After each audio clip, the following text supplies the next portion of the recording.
Buenas tardes a todas y todos las personas que están presentes el día de hoy en este ciclo de seminarios eh, del módulo 10, Ciudades y Cambio Climático, correspondientes a qué sabemos del cambio climático en México.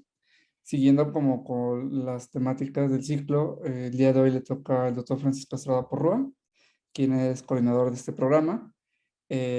Que a la vez este módulo se hace en colaboración y coordinación con el Programa Universitario de Estudios sobre la Ciudad de la UNAM. Y antes de darle la palabra al doctor, voy a permitir leer una semblanza sobre su trayectoria académica. Él es licenciado en Economía por la Universidad Iberoamericana, maestro en Administración de Riesgos por el Instituto Tecnológico Autónomo de México y doctor en Economía Ambiental por la Universidad Libre de Ámsterdam. Es investigador titular B en el Instituto de Ciencias de la Atmósfera y Cambio Climático de la UNAM e investigador visitante de la Universidad Libre de Ámsterdam. También es investigador nacional nivel 2 y fue jefe del Departamento de Ciencias Atmosféricas del ahora Instituto de Ciencias de la Atmósfera y Cambio Climático, y actualmente es coordinador del Programa de Investigación en Cambio Climático de la UNAM. Su investigación se centra en las causas y consecuencias económicas del cambio climático. En ella se combinan aspectos de ciencias de la atmósfera, economía y modelación estadística. Cuenta con más de 50 publicaciones en revistas internacionales indexadas, incluyendo Nature Geoscience, Nature Climate Change y Scientific Reports. Fue autor, colaborador y revisor experto del cuarto y quinto reporte de evaluación del Panel Intergubernamental de Cambio Climático y coordinador del capítulo sobre atribución en el Reporte Mexicano de Cambio Climático. Ha participado y dirigido varios proyectos de investigación con financiamiento tanto nacional como internacional y fue director adjunto de la revista Atmósfera, publicada por el Centro de Ciencias de la Atmósfera de la UNAM. Y bueno, nada más antes de darle la palabra al doctor, recordarles que pueden dejar cualquier comentario o pregunta en el chat de Zoom o en las redes de Facebook en las cuales se transmite este ciclo de conferencias. Adelante, doctor. Muchas gracias, Rubén.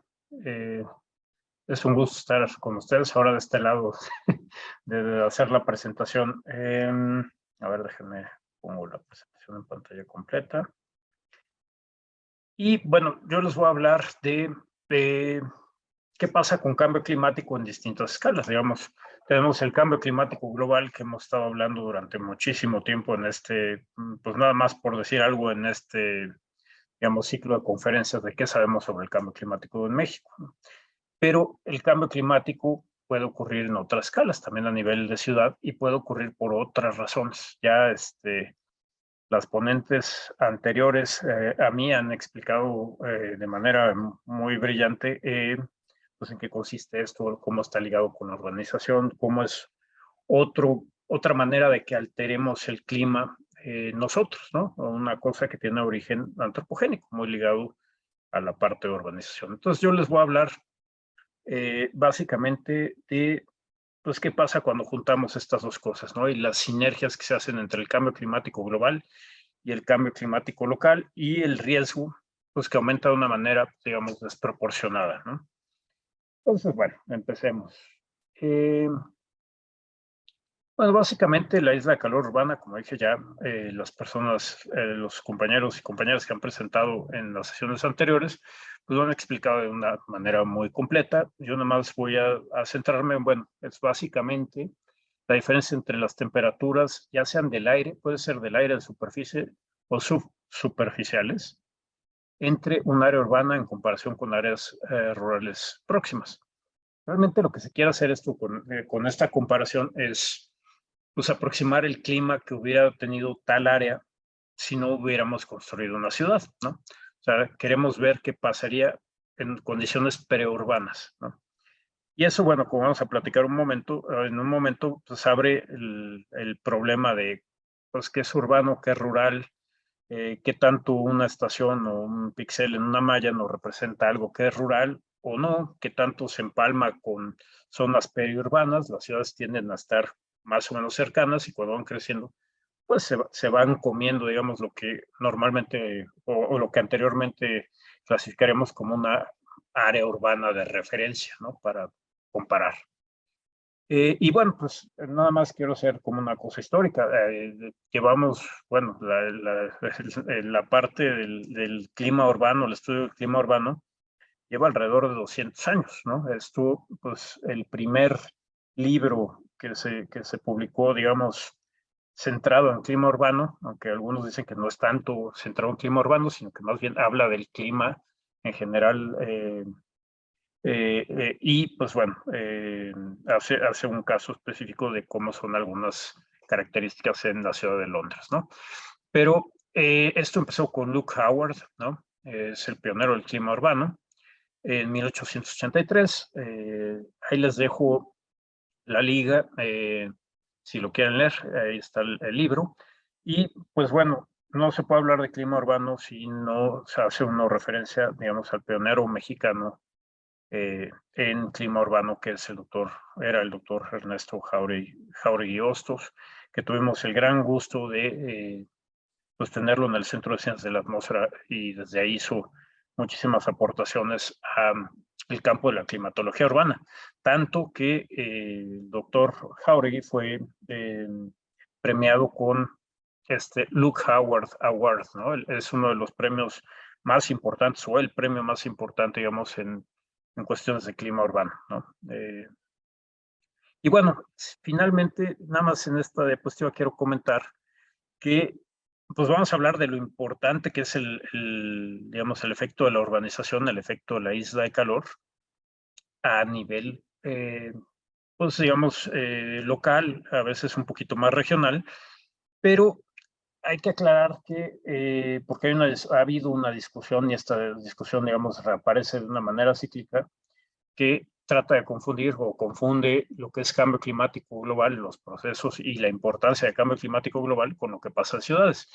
Se ha empujado mucho la idea en algunos, digamos, sectores que pues la temperatura global que hemos visto que ha aumentado alrededor de 1.1 grados desde el periodo preindustrial, pues que hay una influencia urbana muy importante y que entonces se está exagerando, o ese es el argumento, ¿no? Que se está exagerando el efecto de gas de efecto invernadero sobre las temperaturas globales porque no se toma en cuenta la parte urbana de la isla de calor urbana. Bueno, esto es un mito, nada más que quiero dejar eso claro. Si el efecto de la isla de calor es muy importante, muy, muy importante a niveles de la ciudad, pues digamos a nivel regional más grande y a nivel global, pues fue un papel, en la mayoría de los casos fue un papel muy pequeño, ¿no? Hay algunos estudios que sí dicen que, por ejemplo, el efecto isla de calor en algunas partes de China, en algunas regiones de China, no solo ha afectado, digamos, esas poblaciones o esas ciudades, sino que ha afectado de manera regional, y explica en esos casos puede ser hasta un 40% del calentamiento observado en esa región, ya no solo en la ciudad, sino en esa región, ¿no? Pero bueno, a nivel global, digamos, no pinta, no hay que confundir la isla de calor, o no hay que pensar que la isla de calor es lo que está llevando, que está aumentando las temperaturas globales, ¿no? Y bueno, cuando uno empieza a ver lo del clima urbano, pues la primera pregunta es, ¿qué determina el clima urbano, ¿no? Entonces, pues aquí les pongo una lista incompleta, pero digamos son los más importantes, que, pues, por ejemplo, cambio climático global. Esto está alterando, digamos, las condiciones planetarias y también tiene una expresión regional y local, ¿no? Entonces, hay una señal de cambio climático, digamos, en el clima urbano. Hay, evidentemente, factores geográficos que son básicamente estáticos, digamos, esto tiene que ver con la latitud y la longitud, y en qué altitud está, por ejemplo, localizada la ciudad. Hay otros que son dinámicos, como por ejemplo el efecto que tienen oscilaciones, digamos, regionales, como puede ser, pues por ejemplo, la oscilación multidecadal del Atlántico, u otros modos de variabilidad, como el Niño, y todo esto también tiene un efecto. Otra parte importante son los contaminantes atmosféricos, ¿no? Tienen un impacto importante, digamos, en el clima regional y en el clima de las ciudades, pues, muy claro, por ejemplo, con los aerosoles y con el carbono negro. Y uno muy importante, que es el que nos vamos a concentrar, bueno, es la isla de calor urbana, ¿no? ¿Qué es esto? Ocurre cuando reemplazamos paisajes naturales por áreas urbanas, y esto provoca un cambio en el balance de energía, digamos, a nivel local, ¿no? ¿Por qué pasa esto? Porque en general reemplazamos, pues, digamos, el paisaje natural con materiales de estructuras que son más densas y que tienen mayor capacidad para guardar y luego soltar ese calor que guardaron. Generamos cañones urbanos, ¿no? Y también hay calor, digamos, que se produce por las actividades antropogénicas, ¿no? Que se genera. Y bueno, aquí en esta figura ustedes lo pueden ver, pues representado de una manera esquemática, ¿no? Por ejemplo, los pavimentos oscuros, los asfaltos, pues, retienen un chorro, muchísimo calor. Los techos de las ciudades, que es un dato que a veces se nos olvida o no lo tenemos en mente, pero digamos, en general, una ciudad grande como me parece que es alrededor del 70-75% del área que uno puede ver, digamos, desde la altura, corresponde a techos, ¿no?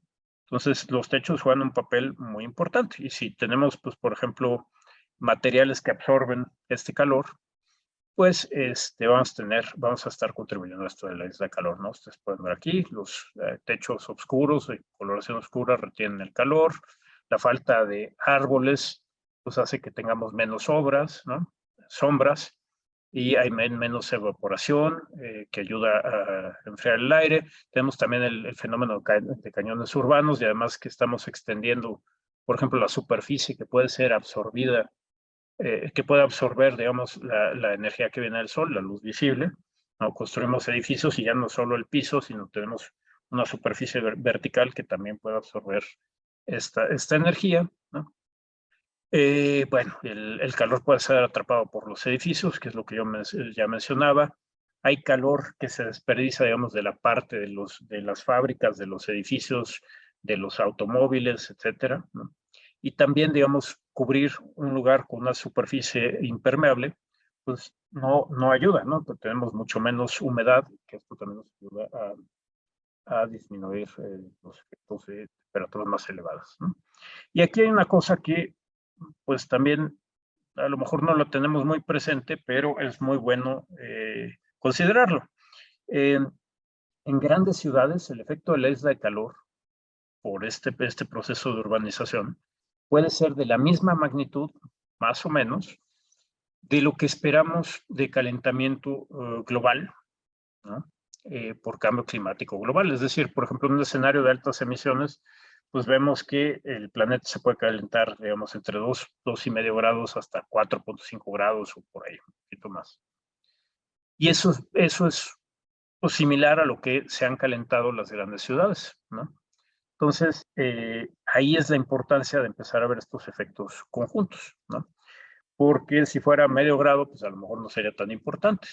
Pero si tenemos, digamos, un efecto local que te puede duplicar el calentamiento que ibas a tener para finales de siglo, y además ese calentamiento ya lo tenemos aquí, por ejemplo, el año pasado, pues a nivel global fue el sexto año más caliente, no fue el año más caliente. Pero cuando uno ya empieza a ver dónde está la gente, que la mayor parte de la gente está en zonas urbanas y tiene bueno, sufre al menos en parte, el fenómeno de la isla de calor, pues resulta que 1.800 millones de personas, para 1.800 millones de personas, el 2021 sí fue el año más caliente. Y eso va a seguir así porque, digamos, las ciudades tienen esta fuente adicional de calentamiento, ¿no? Por el cambio